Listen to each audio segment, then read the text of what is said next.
may shift a little here.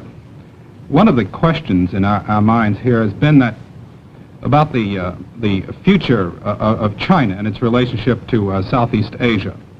Some people are saying that China is now so divided politically that there is no great danger for Southeast Asia in the future. Speaking as a Chinese who understands China, can you make an estimate or a guess as to the future of China? Do you think in the near future it will become again a unified country, a strongly unified country that might represent some kind of a danger to Southeast Asia? First of all, I can't speak as a Chinese because I'm a Singaporean. I'm of Chinese ethnic stock, and I think this is crucial. I mean, if you ask me to speak as a Chinese... As an ethnic Chinese. Yeah, well, you know, the Chinese People's Republic in Peking will be, I think, quite rightfully indignant, and so will the other aspirant in Taipei. But speaking as a Singaporean, with some of the built-in memory programming of the Chinese people, I would say that if you believe that the Chinese people will just splinter up into so many warlord communist committees, each governing a province or even part of a province, then you will make one of the gravest mistakes about Asia. I think I've traveled around the world often, and you know, people don't know that I come from Singapore, and they treat me as a Chinese or as a Chinaman in the old days, as they used to call them. And they used to say, Chiang Kai-shek, you know, in the middle 40s, and nowadays, of course, Mao Zedong.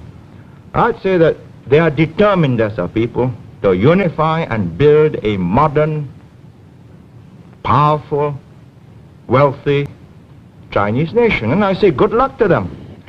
And I think the moment they get prosperous, good luck to me, because I'll be much safer. I don't believe, however, you know, the simple theory that they're just going to send their armies across and eat up Southeast Asia. It's too simple. And it's too simple for you, for the Americans, and for us, because then it's naked aggression. The whole of South Asia will gel together and meet an incoming invader. But they've got this make-it-yourself kind of revolution. Wars of national liberation. You know, here's the text.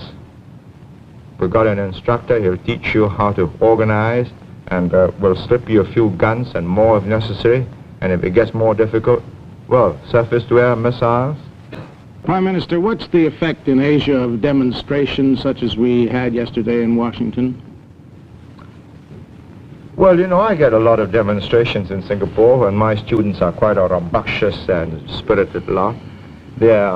And I think they ought to be, otherwise I think there's very little future for Singapore. It's a young community, and the young must be idealistic. The young must believe that the world should be more just, and there should be more moral rectitude in the behavior of their leaders, and they protest often in more than just a peaceful manner, because the communists slip into my demonstrations, and you know, windows got broken so often, and cars get overturned. But at the end of the day, I think decisions have got to be made by adults, not teenagers.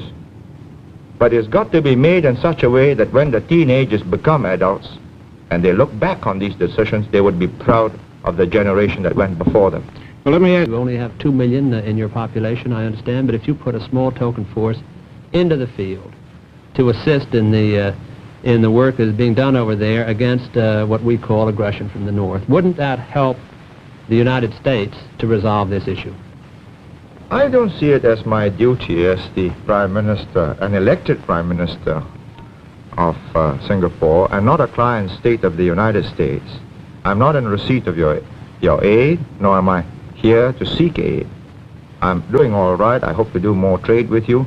And I don't think it is the duty of the elected representative, leader of Singapore, to go and involve his country in a situation which can end disastrously for his whole people.